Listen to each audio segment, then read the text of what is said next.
공기마저 얼어붙을 듯한 최고층 펜트하우스, 사무실 안 진성그룹의 총수 강지훈은 거대한 통유리창 앞에 서서 아래로 펼쳐진 도시의 야경을 무심하게 내려다보고 있었다. 그의 그림자는 도시의 불빛만큼이나 길고 차가웠다. 책상 위에는 수십억 달러 규모의 프로젝트 서류들이 산더미처럼 쌓여 있었지만 그의 머릿속을 가득 채운 것은 비즈니스가 아니었다. 바로 그의 목을 옥죄어 오는 정략결혼 문제였다. 지훈아, 더 이상은 미룰 수 없다. TK그룹과의 합병은 진성의 미래가 걸린 일이야.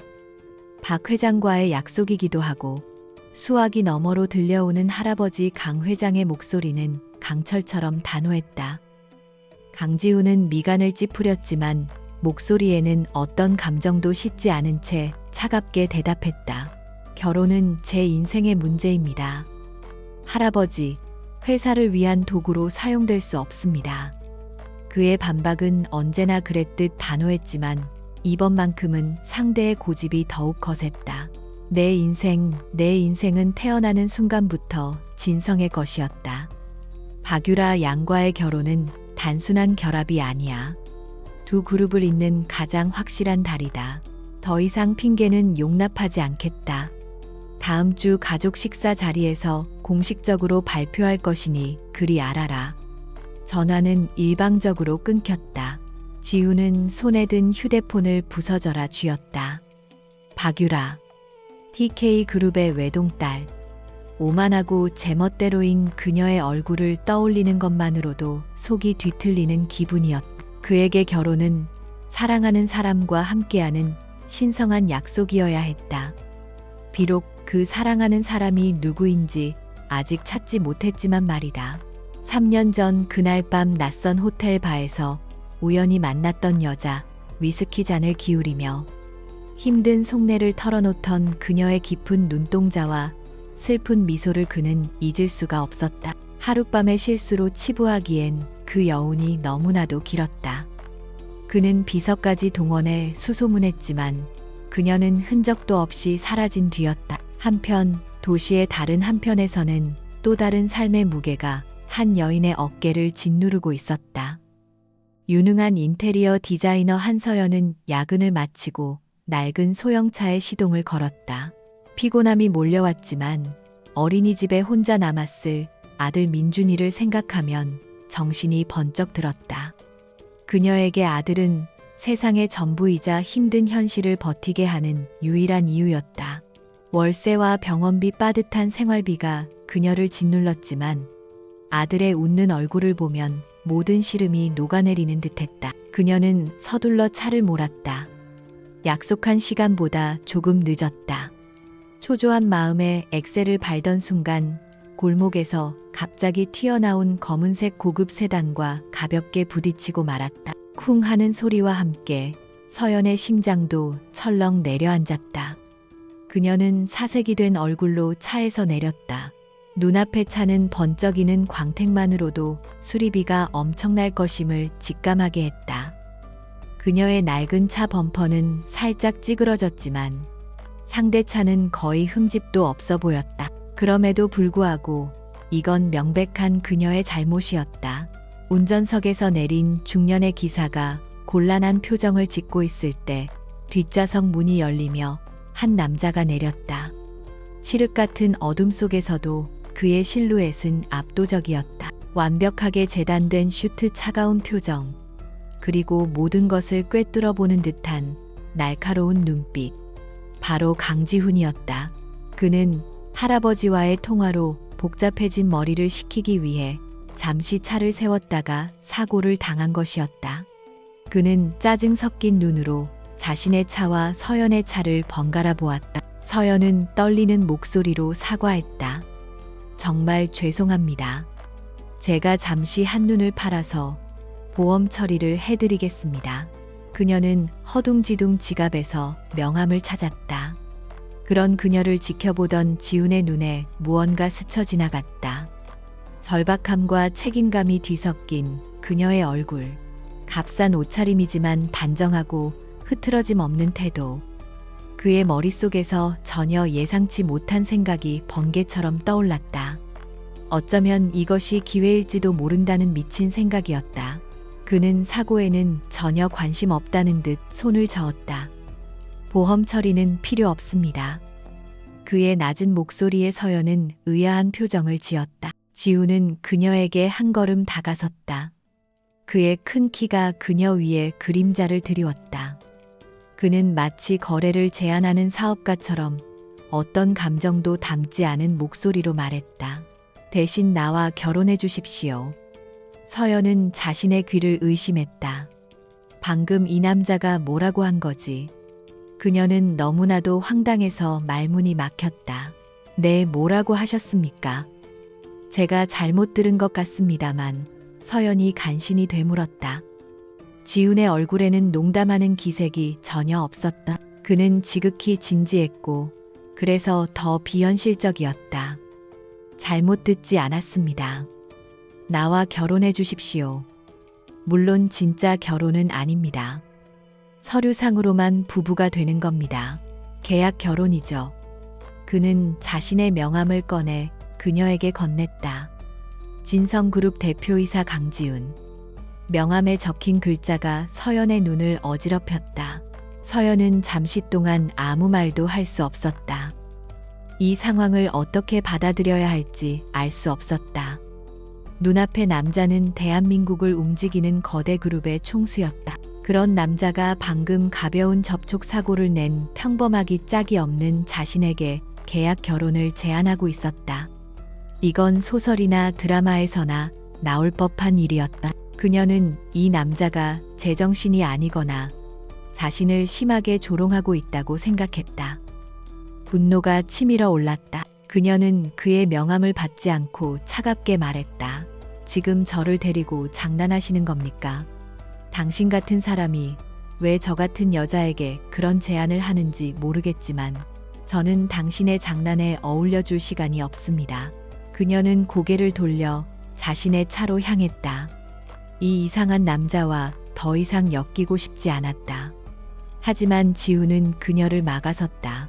그의 눈빛은 여전히 차가웠지만 그 안에는 간절함과 절박함이 희미하게 어려 있었다.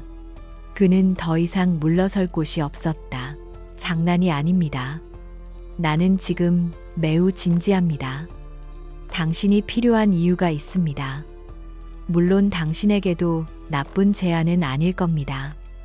원하는 것을 말해 보십시오. 집, 차, 돈. 당신이 상상하는 것 이상을 줄 수 있습니다. 그의 말은 서연의 자존심을 더욱 후벼 팠다. 돈으로 모든 것을 해결하려는 오만한 태도에 역겨움마저 느껴졌다. 그녀는 지훈을 노려보며 목소리를 높였다.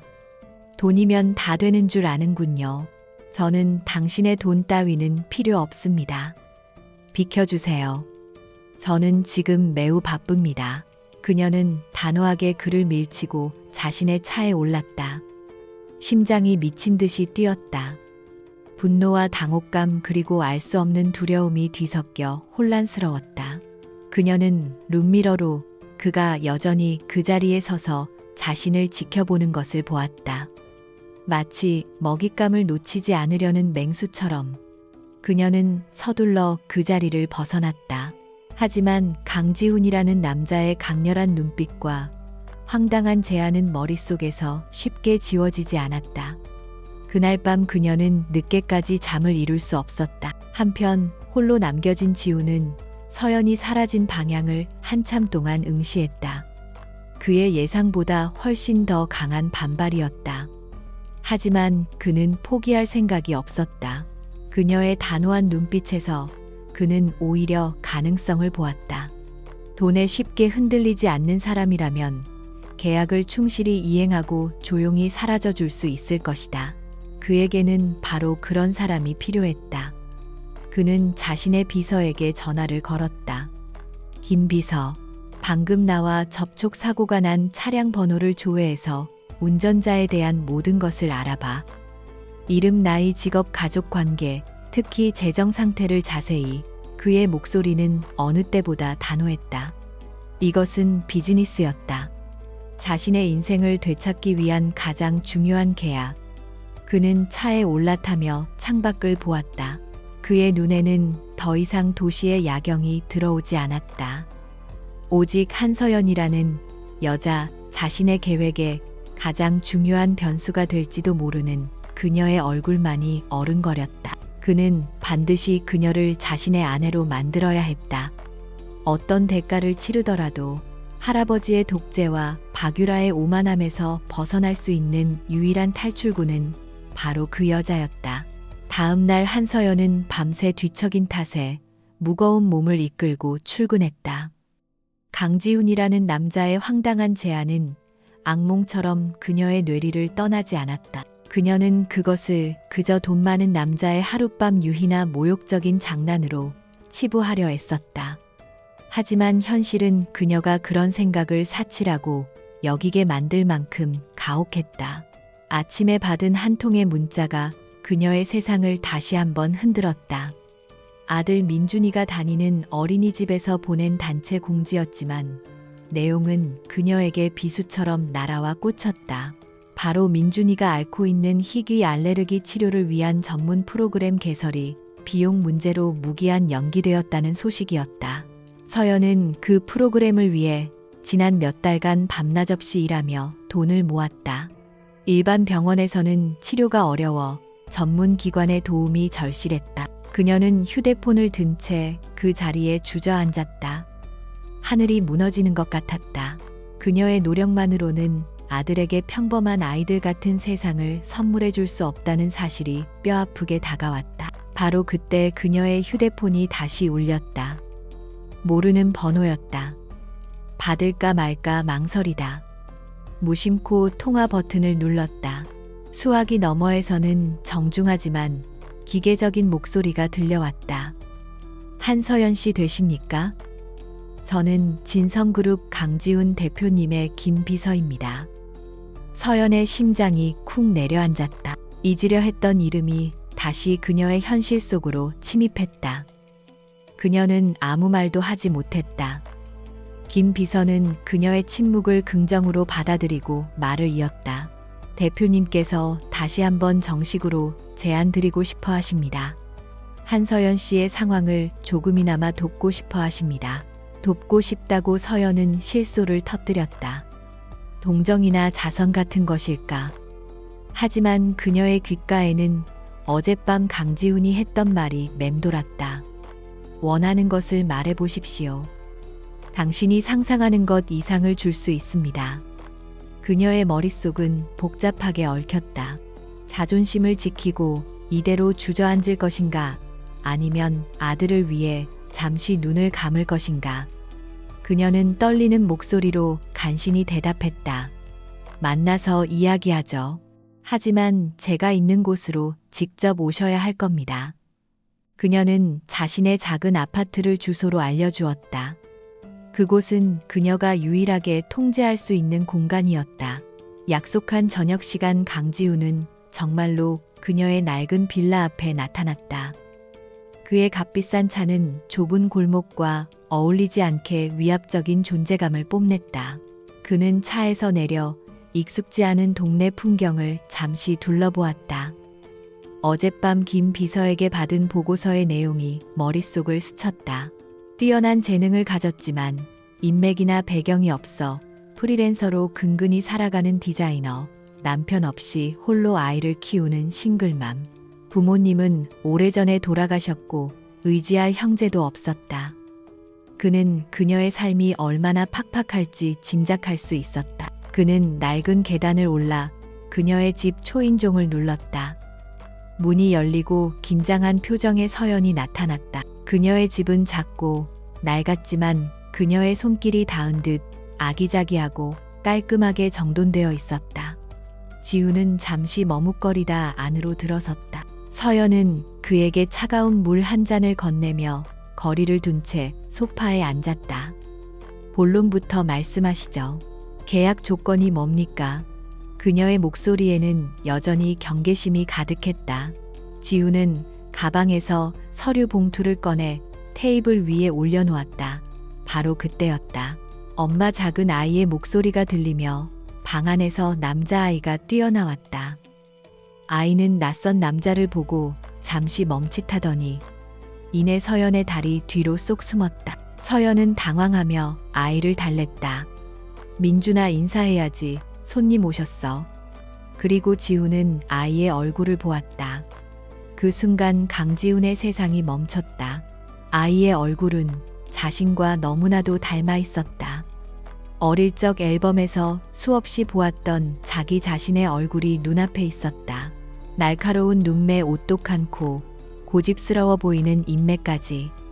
마치 시간을 거슬러 자신의 어린 시절을 마주한 듯한 충격이었다. 그의 머릿속에서 수만 가지 생각이 폭풍처럼 휘몰아쳤다. 3년 전 그날 밤, 술에 취해 흐릿했던 기억의 조각들이 하나둘씩 떠올랐다. 그녀의 슬픈 눈동자, 위태로워 보이던 분위기. 설마 정말 이 아이가? 지우는 애써 표정을 관리했다. 그는 타고난 포커페이스의 소유자였다. 이 순간 자신의 감정을 드러내는 것은 모든 것을 망칠 수 있었다. 그는 아무렇지 않은 척 오히려 무심한 표정으로 아이에게서 시선을 돌려 테이블 위의 계약서를 가리켰다. 하지만 그의 내면은 거대한 지진이 일어난 듯 흔들리고 있었다. 이 계약의 목적이 바뀌었다. 이제는 단순히 정략 결혼을 피하기 위한 수단이 아니었다. 이 아이의 정체를, 그리고 이 여자와 자신의 관계를 반드시 확인해야만 했다.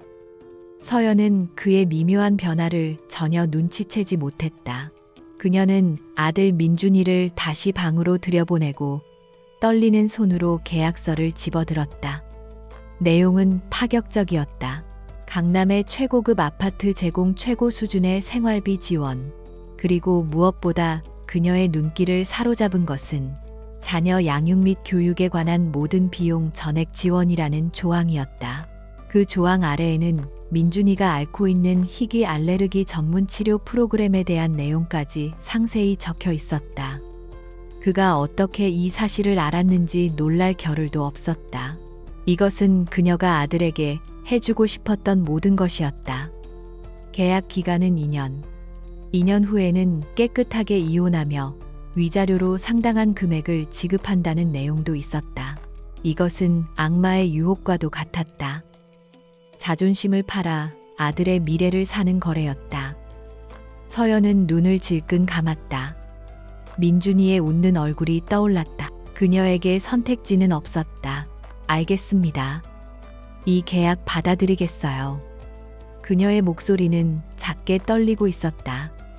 그녀는 테이블 위에 놓인 펜을 들어 자신의 이름을 적었다. 한 글자 한 글자를 쓸 때마다 마치 자신의 영혼을 파는 듯한 기분이 들었다. 지훈은 말없이 그녀를 지켜보다가 그녀가 서명을 마치자 자신의 이름을 망설임 없이 적어 내려갔다.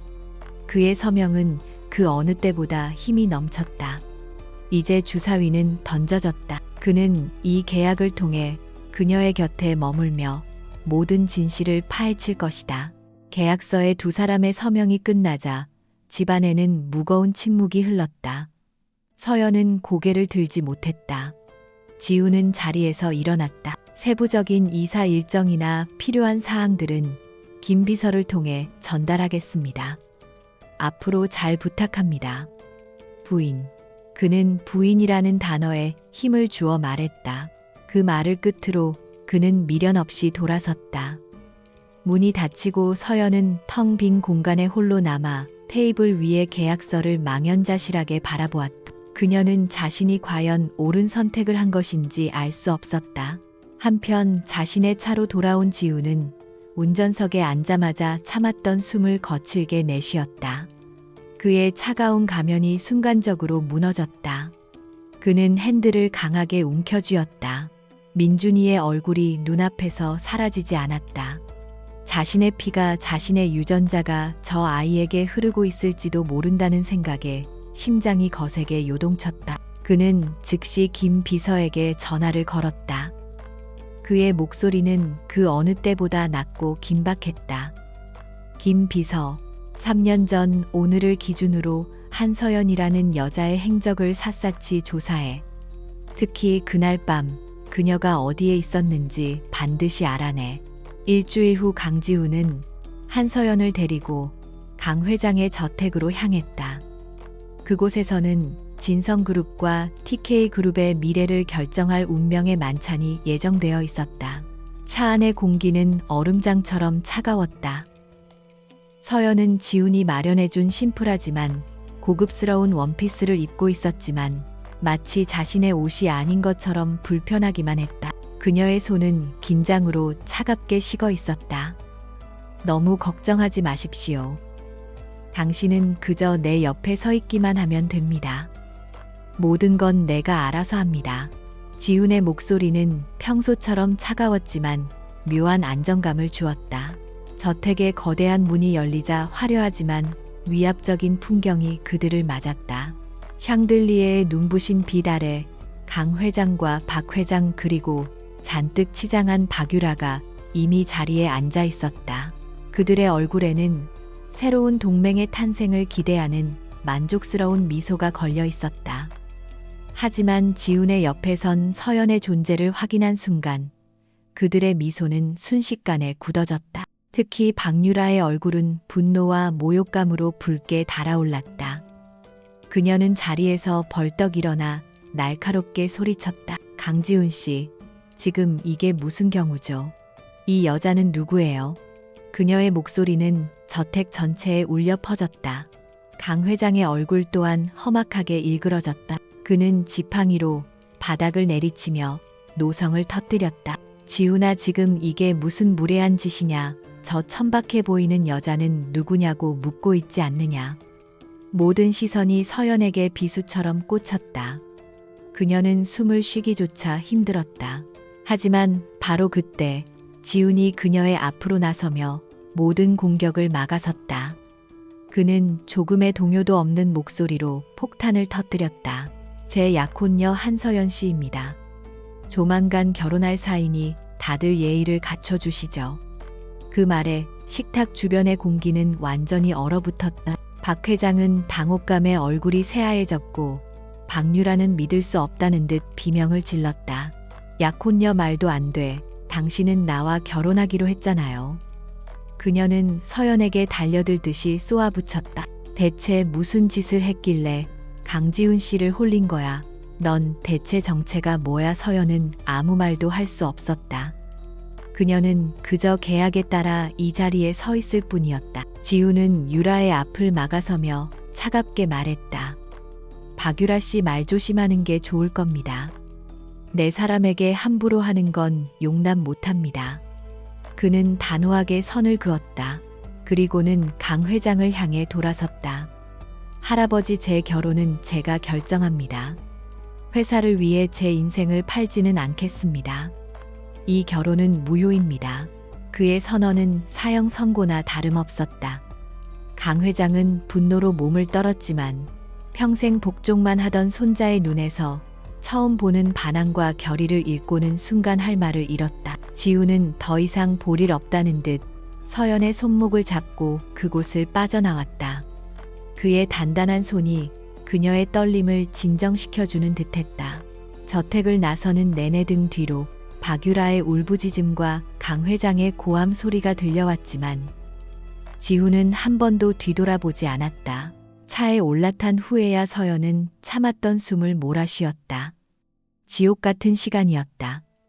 그녀는 자신의 선택이 과연 어떤 파장을 몰고 올지 두려워졌다. 지훈은 말없이 운전만 할 뿐이었다. 그의 옆모습은 그 어느 때보다 차갑고 단단해 보였다. 그날 밤 모욕감에 잠 못 이루던 박유라는 자신의 비서에게 맹렬하게 지시했다. 한서연, 그 여자에 대해 샅샅이 뒤져봐. 과거 학력 남자관계 뭐든 상관없어. 먼지 한 톨까지 다 털어내. 감히 나를 모욕한 대가가 얼마나 끔찍한지 반드시 깨닫게 해줄 테니까. 그녀의 눈은 복수심으로 이글거리고 있었다. 그녀는 결코 이대로 물러설 생각이 없었다. 어떻게든 한서연의 약점을 찾아내 그녀를 나락으로 떨어뜨릴 계획을 세우기 시작했다. 한편 지훈 역시 자신만의 계획을 차근차근 실행에 옮기고 있었다. 그는 서연과 민준이를 자신이 마련한 최고급 아파트로 이주시켰다. 모든 것이 완벽하게 갖춰진 그곳은 서연에게는 너무나도 낯설고 거대한 황금 감옥 같았다. 지우는 비서에게 은밀한 지시를 내렸다. 김 비서, 아이가 사용하는 칫솔이나 컵을 몰래 가져와 국내 최고의 유전자 검사 기관에 의뢰해서 나와의 친자 관계를 확인해. 누구도 알아서는 안 돼. 보고는 나에게 직접 하도록. 그의 목소리에는 한치의 오차도 용납하지 않겠다는 결의가 서려 있었다. 새로운 생활은 어색함의 연속이었다. 지우는 계약에 따라 일주일에 몇 번씩 아파트에 들렀다. 그는 서연과 거리를 두려 애썼지만 시선은 자꾸만 민준이에게로 향했다. 자신을 쏙 빼닮은 아이가 거실에서 장난감 자동차를 가지고 노는 모습을 볼 때면 그의 가슴 속에서 딱딱하게 굳어있던 무언가가 녹아내리는 듯한 기분이 들었다. 그는 무심한 척 아이에게 다가가 말을 걸었다. 그 차는 이름이 뭐니? 민준이는 낯선 아저씨의 질문에 경계심을 보이다가도 이내 해맑게 웃으며 대답했다. 이건 쌩쌩이에요. 아이의 웃음소리가 텅 빈 아파트를 채우는 순간 지우는 생전 처음 느껴보는 이상한 감정에 휩싸였다. 따뜻하고 간지러우면서도 어딘가 아릿한 느낌. 그는 무표정한 얼굴 뒤로 자신의 감정을 감추기 위해 애썼다. 서연은 그런 그의 모습을 의아하게 지켜보았다. 아이를 싫어할 것만 같던 차가운 남자가 민준이에게 보이는 서툰 관심은 그녀를 혼란스럽게 만들었다. 그는 그저 계약을 위한 연기를 하는 것일까? 아니면 정말 다른 무언가가 있는 것일까? 시간이 흐를수록 지우는 민준이와 함께 있는 시간이 늘어났다. 그는 아이에게 동화책을 읽어주기도 하고 함께 블록을 쌓기도 했다. 물론 그의 행동은 여전히 서툴고 어색했지만 그 안에는 분명 진심이 담겨 있었다. 서연은 그런 두 사람의 모습을 멀리서 지켜보며 복잡한 심경에 빠졌다. 강지훈이라는 남자를 조금도 알 수 없었다. 그는 차가운 사업가였다가 다정한 아빠의 모습을 하기도 했다. 그녀는 이 계약 결혼이 자신을 어디로 데려갈지 점점 더 알 수 없게 되었다. 며칠 후 김 비서로부터 비밀스러운 연락이 왔다. 검사 결과가 나왔다는 것이었다. 지우는 자신의 사무실에서 초조하게 결과를 기다렸다. 그의 손에는 땀이 배어 나왔다. 문이 열리고 김 비서가 들어와 서류 봉투를 건넸다. 지우는 마른 침을 삼키며 봉투를 열었다. 그의 눈이 빠르게 서류의 마지막 부분을 훑었다. 그리고 그곳에 적힌 한 문장이 그의 심장을 강하게 내리쳤다. 친자 관계 성립 확률 99.999%. 그는 눈을 감았다. 모든 것이 명확해졌다. 한민준 그 아이는 자신의 아들이었다. 친자 관계 성립 확률 99.999%. 그 한 문장은 강지훈의 견고했던 세상을 송두리째 뒤흔들었다. 그는 서류를 든 채 한참 동안 움직이지 않았다. 사무실은 숨막히는 정적에 휩싸였다. 수많은 인수합병을 성공시키고 수조 원이 오가는 계약서에 눈 하나 깜짝하지 않고 서명하던 그였다. 하지만 얇은 종이 한 장에 적힌 진실의 무게는 그가 평생 짊어져온 진성그룹의 무게보다 훨씬 더 무겁게 느껴졌다. 그는 자신의 아들이었다. 그리고 한서연은 자신이 3년간 찾아 헤맸던 바로 그 여자였다. 그는 김 비서에게 나가보라는 손짓을 했다. 혼자만의 시간이 절실했다. 거대한 통유리창 앞에 선 그의 눈에 더 이상 도시의 풍경은 보이지 않았다. 그의 기억은 3년 전 홍콩의 한 호텔 바로 거슬러 올라갔다. 당시 그는 적대적 MA로 인해 며칠 밤을 새우며 극도의 스트레스에 시달리고 있었다. 모든 것이 끝난 뒤 탈진한 상태로 들른 호텔바 구석에서 그는 그녀를 처음 만났다. 화려한 사람들 속에서 유독 그녀만이 홀로 조용히 위스키 잔을 기울이고 있었다. 그녀의 옆모습에는 깊은 슬픔과 외로움이 묻어 있었다. 알 수 없는 힘에 이끌려 그는 그녀의 옆자리에 앉았다. 그들은 통성명도 하지 않았다. 그저 서로의 잔을 채워주며 두서없는 이야기들을 나누었다. 그는 지독한 비즈니스 세계의 고독을, 그녀는 재능을 펼치기엔 너무나도 팍팍한 현실의 벽을 토로했다. 술 기운 때문이었을까? 낯선 이에게서 받은 위로는 그 어떤 것보다 따뜻했다. 그는 그녀의 깊은 눈동자 속에서 잠시나마 안식을 찾았다. 그리고 그날 밤 그들은 함께 있었다. 다음 날 아침 그가 눈을 떴을 때 그녀는 이미 사라지고 없었다. 침대 시트 위에는 그녀가 흘리고 간 것으로 보이는 작은 귀걸이 한쪽만이 남아 있었다. 그는 허탈함과 동시에 강렬한 아쉬움을 느꼈다. 그는 사람을 시켜 호텔을 샅샅이 뒤졌지만 그녀는 어떤 흔적도 남기지 않았다. 그 후로 그는 책상 서랍 깊숙한 곳에 그 귀걸이를 보관하며 언젠가 다시 만날 수 있지 않을까 막연히 생각했다. 그런데 그 여자가 자신의 아들을 낳아 기르며 힘겹게 살아가고 있었다니 엄청난 죄책감이 해일처럼 그를 덮쳤다. 그는 그녀의 삶에 대해 아무것도 모른 채 단지 자신의 필요를 위해 그녀를 돈으로 사려 했다. 그녀의 자존심을 짓밟고 모욕적인 계약으로 그녀를 묶었다. 심지어 아들의 존재를 바로 눈앞에서 보고도 그는 그녀를 의심하며 몰래 유전자 검사나 의뢰했다. 그는 자신이 얼마나 오만하고 어리석었는지 깨달았다. 이제 이 계약은 무의미했다. 이것은 더 이상 가짜 결혼이 될 수 없었다. 그는 모든 것을 제자리로 돌려놓아야만 했다. 그날 저녁 지우는 무언가에 홀린 듯 백화점에 들러 아이의 장난감과 옷을 잔뜩 샀다. 그리고는 곧장 서연과 민준이가 있는 아파트로 향했다. 그가 양손 가득 쇼핑백을 들고 현관에 들어서자 서연은 놀란 눈으로 그를 맞았다. 이게 다 뭐예요? 그녀의 목소리에는 당혹스러움이 묻어 있었다. 그냥 오는 길에 눈에 띄어서 좀 샀습니다. 그는 어색하게 변명하며 쇼핑백을 거실 바닥에 내려놓았다. 민준이는 새로운 장난감을 보고 신이 나서 달려왔다. 지훈의 행동은 그때부터 눈에 띄게 달라지기 시작했다. 그는 이전처럼 일주일에 몇 번 방문하는 대신 거의 매일 퇴근 후 아파트로 왔다. 그는 더 이상 민준이를 멀리서 지켜보지 않았다. 아이와 눈을 맞추고 서툴지만 진심을 다해 놀아주었다.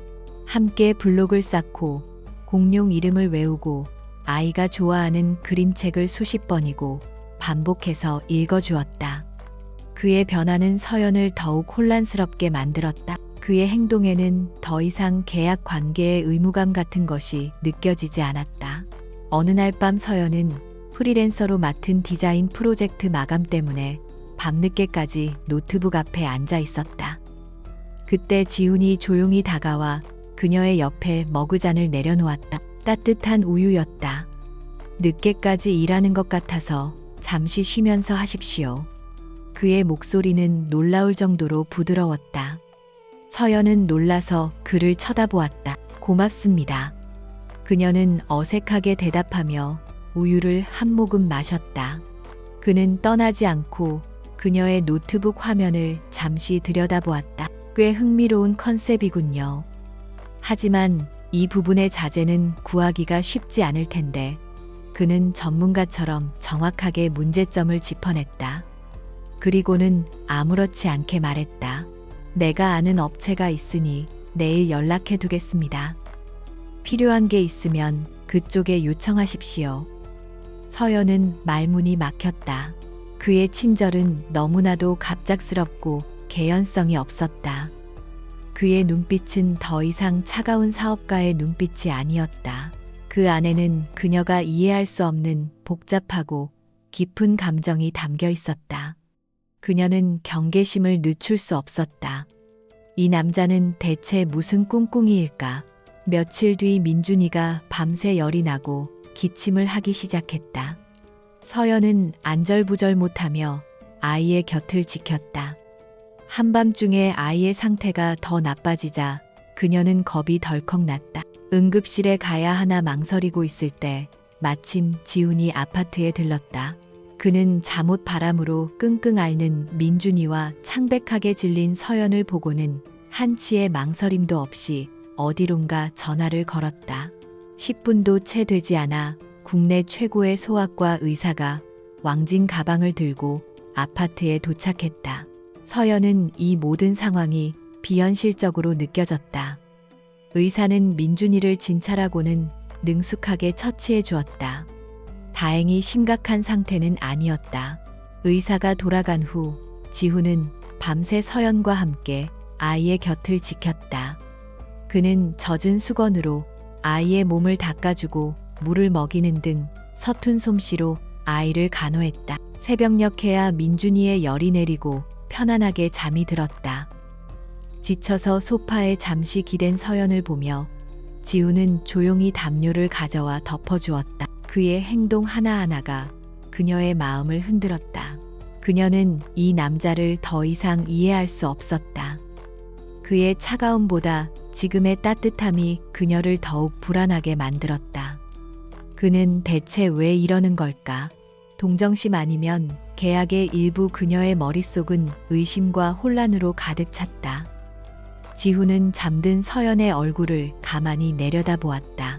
지난 3년간 그녀가 아들을 홀로 키우며 겪었을 고통과 외로움이 고스란히 느껴지는 듯했다. 그는 그녀에게 너무나도 큰 빚을 졌다. 그는 진실을 말해야 했다.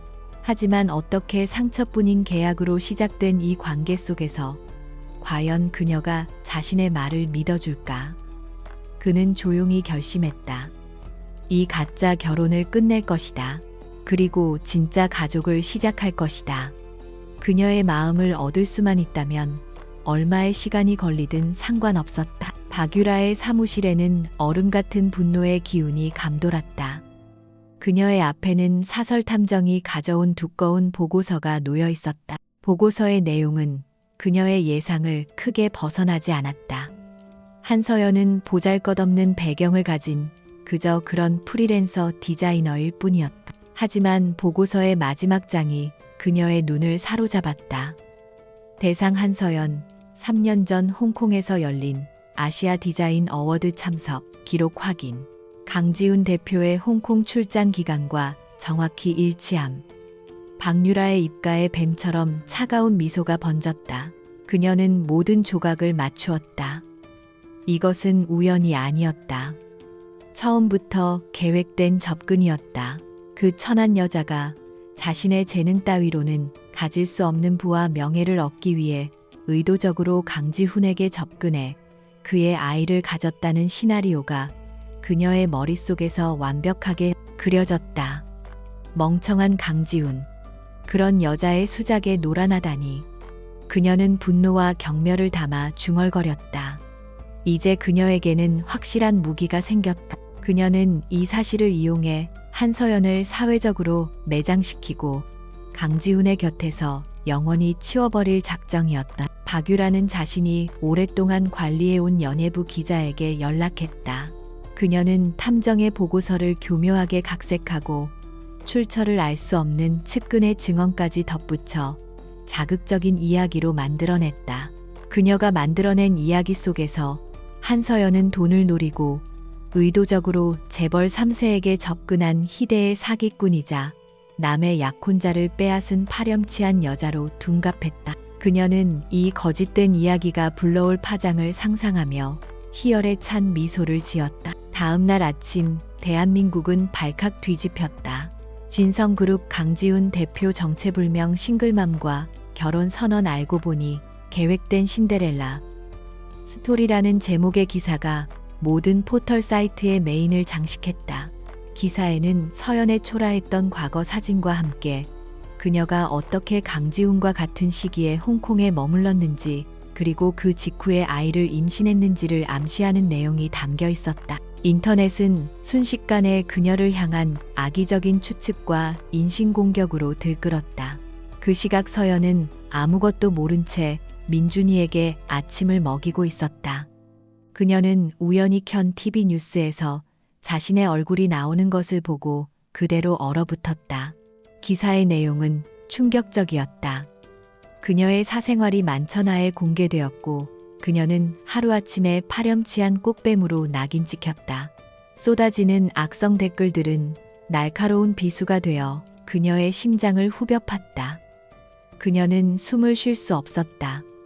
세상이 무너지는 것 같았다. 그녀는 자신보다도 이 모든 것을 알게 될 아들 민준이의 미래가 걱정되어 절망에 빠졌다. 그때 현관문이 벌컥 열리며 강지훈이 폭풍처럼 들어왔다. 그의 얼굴은 분노로 굳어 있었지만 그가 가장 먼저 한 일은 TV를 끄는 것이었다. 그는 아무 말 없이 창백하게 질려 떨고 있는 서연에게 다가가 그녀의 어깨를 감싸 쥐었다. 그의 손은 놀라울 정도로 따뜻하고 단단했다. 아무것도 보지도 듣지도 믿지도 마십시오. 이건 다 거짓말입니다. 그의 목소리는 낮고 차분했지만 그 안에는 모든 것을 해결하겠다는 강한 의지가 담겨 있었다. 그는 즉시 비서와 법무팀에 전화를 걸어 지시를 내렸다. 그의 목소리는 얼음처럼 차가웠다. 지금 당장 기사를 쓴 기자와 해당 언론사를 허위, 사실 유포 및 명예훼손으로 고소해. 기사를 퍼나른 모든 블로그와 커뮤니티도 예외 없어. 그리고 박유라, 그녀가 이 일의 배우라는 증거를 찾아내. 수단과 방법을 가리지 마. 그의 분노는 단순한 감정의 표출이 아니었다. 그것은 자신의 가족을 건드린 자를 향한 냉철하고 계산된 반격의 시작이었다. 그날 이후 아파트는 완벽한 요새가 되었다. 지훈은 기자들의 접근을 막기 위해 경호 인력을 배치했고 서연과 민준이가 외부와 완전히 차단되도록 조치했다. 갑작스러운 고립과 세상의 비난 속에서 서연이 의지할 사람은 오직 강지훈뿐이었다. 그는 매일 밤늦게까지 회사에서 언론 대응을 지휘하고 집에 돌아와서는 지친 기색 없이 묵묵히 그녀의 곁을 지켰다. 그는 더 이상 계약 파트너가 아니었다. 그는 폭풍우 속에서 그녀와 아들을 지키는 유일한 방패였다. 어느 날 밤 서연은 악성 댓글들을 떠올리며 잠 못 이루고 거실에 앉아 있었다. 그때 지훈이 조용히 그녀의 옆에 앉았다. 둘 사이에는 무거운 침묵이 흘렀다. 먼저 침묵을 깬 것은 서연이었다. 미안해요. 나 때문에 모든 게 엉망이 됐어요. 그녀의 목소리는 물기에 젖어 있었다. 지훈은 고개를 저었다. 아니, 당신 탓이 아니야. 내 세계로 당신을 끌어들인 내 잘못이야. 내가 지켜주지 못해서 생긴 일이야. 그의 진심 어린 사과에 서연의 마음속 경계가 무너져 내렸다. 그녀는 처음으로 그에게 자신의 두려움을 털어놓았다. 무서워요. 사람들이 나를 어떻게 생각하는지는 괜찮아요. 하지만 민준이가 상처받을까봐 너무 무서워요. 그녀의 눈에서 결국 눈물이 흘러내렸다.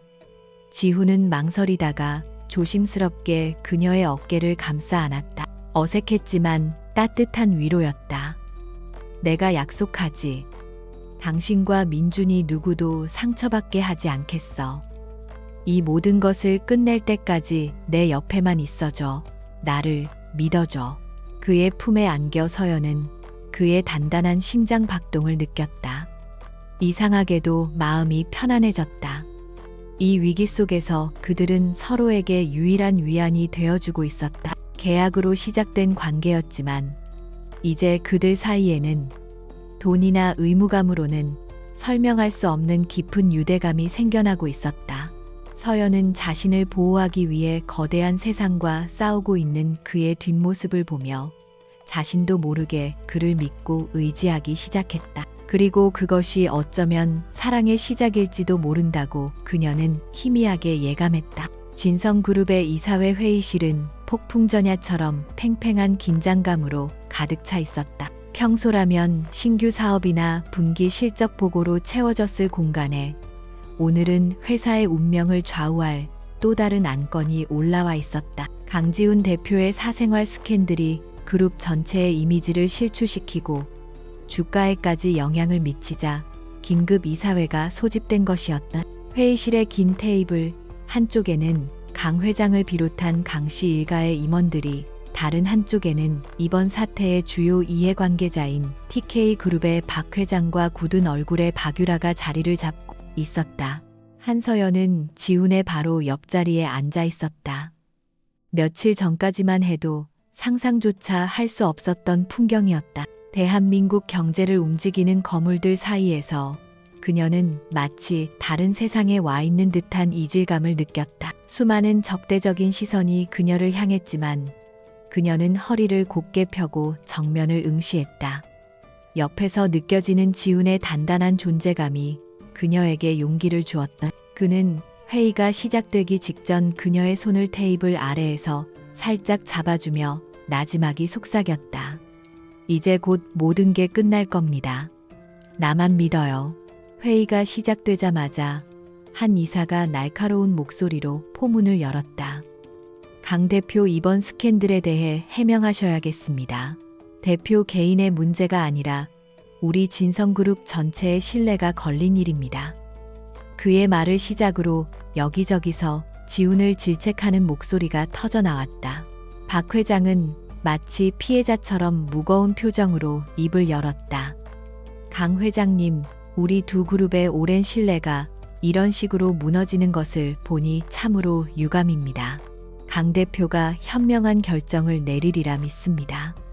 그의 말은 서연을 버리고 유라를 선택하라는 노골적인 압박이었다.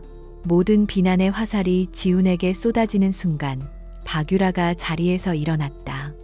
그녀는 눈물을 글썽이며 가련한 표정을 지었다. 저는 지훈 씨를 믿었어요.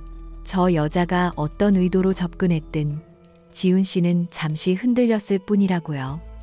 지금이라도 모든 것을 바로잡고 제자리로 돌아와 주세요. 그녀의 연기는 완벽했다. 회의실의 동정 여론이 그녀에게로 쏠리는 듯했다. 서연은 입술을 깨물었다. 저 거짓된 눈물 뒤에 숨겨진 잔인함을 알고 있었기에 역겨움이 치밀었다. 마침내 침묵을 지키던 강지훈이 자리에서 일어섰다. 그의 존재감만으로도 소란스럽던 회의실은 순간 조용해졌다. 그의 얼굴에는 어떤 감정도 떠오르지 않았지만 그의 눈은 얼음보다 차갑고 강철보다 단단했다. 그는 회의실에 모인 모든 사람을 천천히 둘러본 후 나지막하지만 힘있는 목소리로 입을 열었다. 오늘 이 자리는 제 개인사를 해명하는 자리가 아닙니다. 진실을 밝히고 거짓을 심판하는 자리가 될 겁니다. 그의 말에 모두의 시선이 집중되었다. 그는 스크린을 가리켰다. 첫 화면에는 한서연에 대한 악의적인 기사들이 떠 있었다. 여러분들이 보신 것처럼 최근 저와 제 아내가 될 사람에 대해 많은 이야기들이 있었습니다. 의도적인 접근, 계획된 임신, 아주 자극적이고 흥미로운 소설이죠. 그는 비웃음 섞인 말투로 말을 이었다. 하지만 소설은 소설일 뿐입니다. 화면이 바뀌었다. 스크린에는 국내 최고 권위의 유전자 검사 기관에서 발급한 공식 문서가 나타났다. 강지훈과 한민준의 이름. 그리고 그 아래 선명하게 찍힌 친자 관계 확률 99.999%라는 문구가 회의실 전체를 충격에 빠뜨렸다. 보시는 바와 같이 한민준은 제 아들입니다. 제 유일한 상속자입니다. 지훈의 선언에 강 회장은 충격으로 말을 잃었고 다른 임원들은 경악하며 웅성거리기 시작했다. 박유라의 얼굴은 새하얗게 질려 있었다. 하지만 지훈의 폭로는 여기서 끝나지 않았다. 그렇다면 누가 왜 이런 거짓된 소설을 만들어 퍼뜨렸을까요? 화면이 다시 바뀌었다. 스크린에는 박유라가 사설 탐정과 은밀하게 접촉하는 CCTV 영상, 그리고 그녀가 연예부 기자에게 조작된 자료를 넘기며 돈을 건네는 장면이 담긴 녹취록 전문이 나타났다. 모든 것이 명백했다. 박유라가 이 모든 스캔들의 배우였다. 회의실은 아수라장이 되었다. 박 회장은 얼굴이 흑빛이 되어 딸을 노려보았고 박유라는 이성을 잃고 비명을 질렀다. 아니야, 저건 다 조작이야. 거짓말이야. 하지만 그 누구도 그녀의 말을 믿지 않았다. 지훈은 차가운 눈으로 그녀를 내려다보며 마지막 일격을 가했다. 3년 전 그날 밤 내가 한서연 씨를 만난 것은 사실입니다. 하지만 그건 당신이 상상하는 그런 추잡한 만남이 아니었습니다. 그의 목소리는 회의실 전체에 울려 퍼졌다. 당시 저는 지독한 외로움과 압박감에 시달리고 있었습니다. 그녀 역시 마찬가지였습니다. 우리는 서로의 이름도 모른 채 그저 서로의 상처를 위로해 주었을 뿐입니다. 그 밤은 실수가 아니라 두 외로운 영혼이 서로를 알아본 유일한 순간이었습니다. 나는 그 밤을 잊지 못했고 3년간 그녀를 찾아 헤맸습니다. 그런데 당신은 그 소중한 기억마저 더러운 욕망을 위해 짓밟았어. 그는 박유라를 향해 경멸의 시선을 보냈다. 당신 같은 사람이 진성의 안주인이 되는 일은 결코 없을 겁니다. 오늘부로 TK그룹과의 모든 파트너십 논의를 전면 중단하고 박유라 씨와의 약혼은 공식적으로 파기합니다. 그의 선언은 모든 상황을 종결짓는 망치 소리와도 같았다. 그는 더 이상 볼 일 없다는 듯 멍하니 앉아있는 서연의 손을 잡고 일으켜 세웠다. 그리고는 모든 이사들과 강 회장을 향해 당당하게 말했다. 이 사람이 제 아내 한서연입니다. 그리고 제 아들의 어머니입니다. 앞으로 제 아내와 아이를 위협하는 그 어떤 시도도 용납하지 않겠습니다. 진성의 안주인이자 미래의 상속자를 낳은 사람에게 그의 합당한 예우를 갖추시길 바랍니다. 그는 서연을 데리고 당당하게 회의실을 걸어나갔다. 그가 떠난 자리에는 자신들의 탐욕과 오만이 불러온 파국을 마주한 채 망연자실한 사람들만이 남아있었다. 회의실의 문이 닫히는 순간 강지훈을 둘러싼 세상은 완전히 바뀌어 있었다. 그의 폭탄 선언은 대한민국 재계에 거대한 파장을 일으켰다. 진성그룹이 공식적으로 TK그룹과의 모든 협력 관계를 파기하고 박유라의 미디어 조작 스캔들을 폭로하자 TK그룹의 주가는 폭락했다. 박 회장은 평생 쌓아온 명성과 사업을 한꺼번에 잃을 위기에 처했고 박유라는 희대의 악녀로 낙인 찍힌 채 대중의 시야에서 완전히 사라져야 했다. 모든 것은 그녀가 자초한 비극적인 결말이었다. 그날 저녁 강 회장은 지훈과 서연을 자신의 서재로 불렀다. 서연은 여전히 긴장했지만 지훈은 조금의 동요도 없이 할아버지를 마주했다. 강 회장은 한참 동안 말이 없었다. 그는 지친 얼굴로 손자를 바라보았다. 그의 눈에는 더 이상 분노가 없었다. 대신 평생을 기업가로 살아온 노 회장의 냉철한 계산과 손자의 성장한 모습을 본 복잡한 감정이 뒤섞여 있었다. 그는 마침내 무거운 입을 열었다. 내가 옳았다. 내가 틀렸어. 그것은 항복 선언이자 인정이었다. 강 회장은 평생 진성그룹을 위해 살아왔다. 그에게 후계자는 무엇보다 중요했다. 그리고 그는 오늘 자신의 핏줄을 이은 증손자의 존재와 그 아이를 지키기 위해 거대한 세상과 맞서 싸운 손자의 결단력을 직접 확인했다. 그 아이, 민준이를 데려오너라. 이제부터 내 증손자에게 합당한 모든 것을 가르치고 물려줄 것이다. 그는 서연을 향해 고개를 돌렸다. 그리고 너는 이제 진성의 안주인이다. 부족함 없이 살게 해줄 테니 아이를 잘 키우고 지훈이의 곁을 지켜다오. 그것은 따뜻한 환영은 아니었지만 강씨 가문의 수장이 할 수 있는 가장 확실한 인정의 방식이었다. 모든 외부의 위협과 반대가 사라졌다. 이제 남은 것은 계약이라는 이름으로 위태롭게 묶여있는 지훈과 서연 두 사람의 관계뿐이었다. 그날 밤 아파트로 돌아온 두 사람 사이에는 어색하면서도 무거운 침묵이 흘렀다. 민준이는 모든 소동을 아는지 모르는지 거실에서 새 장난감을 가지고 놀다 지쳐 잠들어 있었다. 지훈은 잠든 아이를 안아 침실로 옮기고는 거실로 나와 서연의 맞은편 소파에 앉았다. 그는 오랫동안 망설이다가 마침내 결심한 듯 입을 열었다. 그의 목소리는 그 어느 때보다 진지하고 조금은 떨리고 있었다. 한서연 씨, 오늘 내가 한 모든 말들은 단지 사람들에게 보여주기 위한 것이 아니었습니다. 그는 재킷 안주머니에서 작은 벨벳 상자를 꺼냈다. 그리고 그것을 여러 테이블 위에 올려놓았다. 상자 안에는 3년 전 그녀가 호텔에 두고 갔던 낮고 작은 귀걸이 한쪽이 들어있었다. 서연은 그것을 보고 숨을 멈췄다. 잃어버렸다고만 생각했던 어머니의 유품이었다. 나는 3년 동안 당신을 찾았습니다. 지훈은 처음으로 그녀 앞에서 자신의 나약함을 드러냈다. 그날 밤 당신은 나에게 단순한 하룻밤 상대가 아니었어요. 내 지독한 고독을 알아봐준 유일한 사람이었습니다. 하지만 나는 당신을 놓쳤고 다시 만났을 때조차 알아보지 못했습니다. 오히려 당신에게 돈으로 모욕을 주고 상처뿐인 계약으로 당신을 묶어두었죠.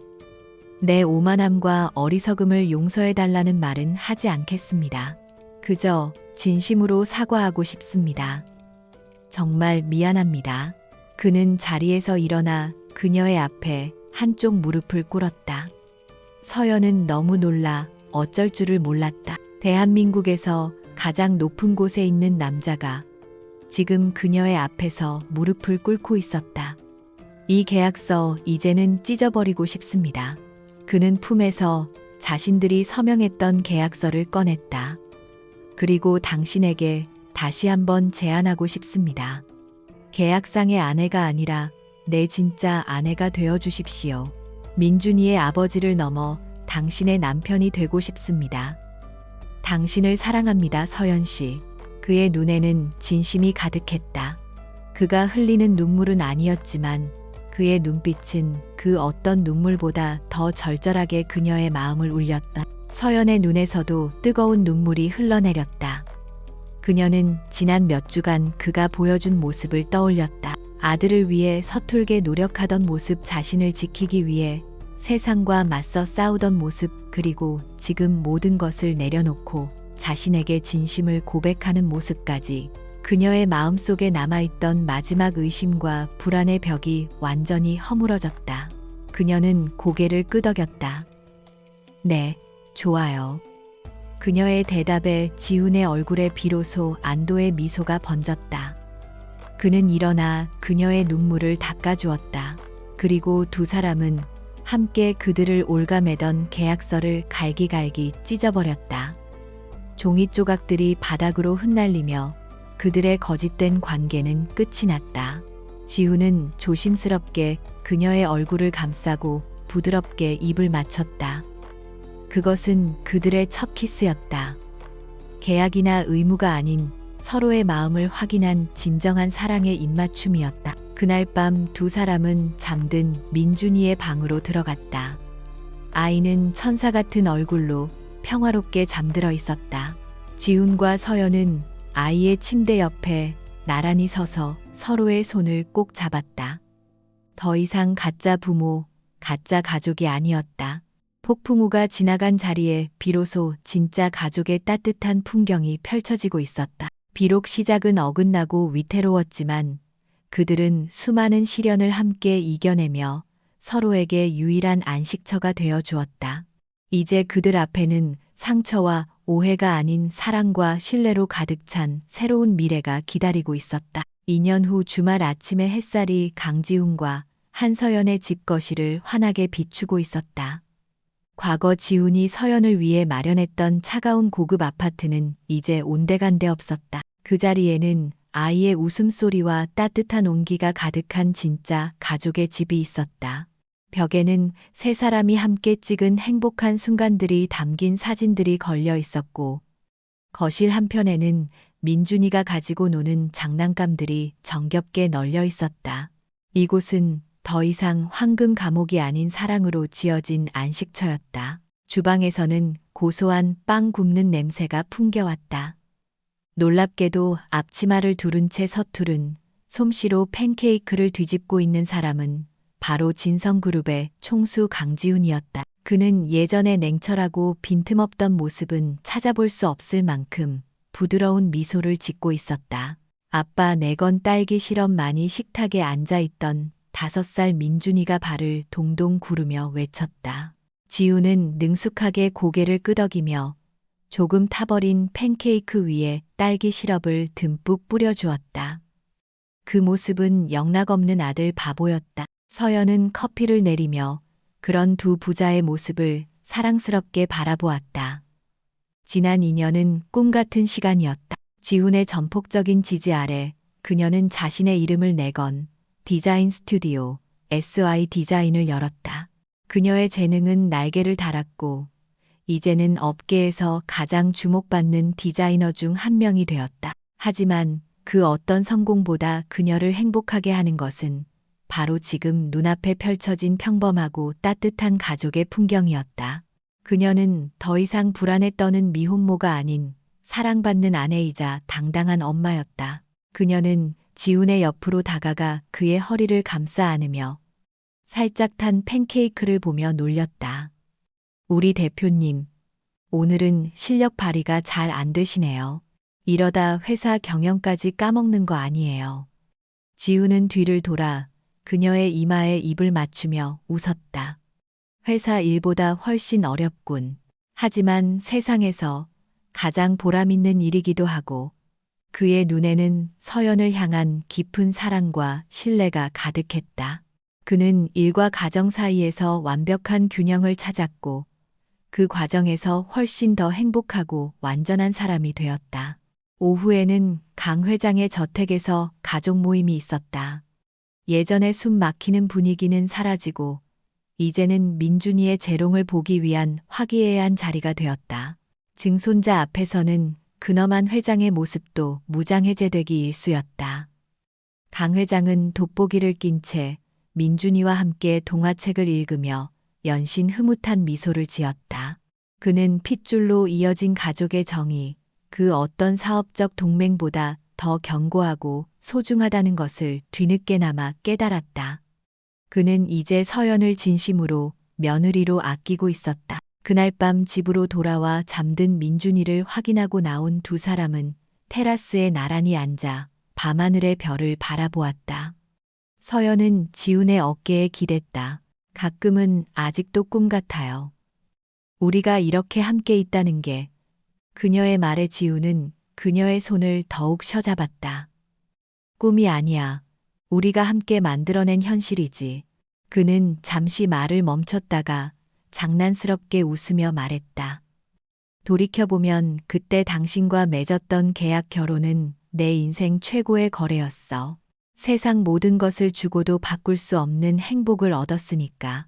서연은 그의 말에 미소 지으며 고개를 끄덕였다. 비록 시작은 오해와 계약으로 얽혔지만 그들은 수많은 폭풍우를 함께 헤쳐나오며 서로의 상처를 보듬고 진짜 사랑을 키워냈다. 그들의 이야기는 세상의 잣대나 조건이 아닌 사람의 진심만이 진정한 가족을 만들 수 있다는 것을 증명해주고 있었다. 지훈은 서연을 자신의 품으로 더 가까이 끌어당겼다. 밤하늘의 별들이 마침내 완전한 행복을 찾은 두 사람을 따뜻하게 비춰주고 있었다.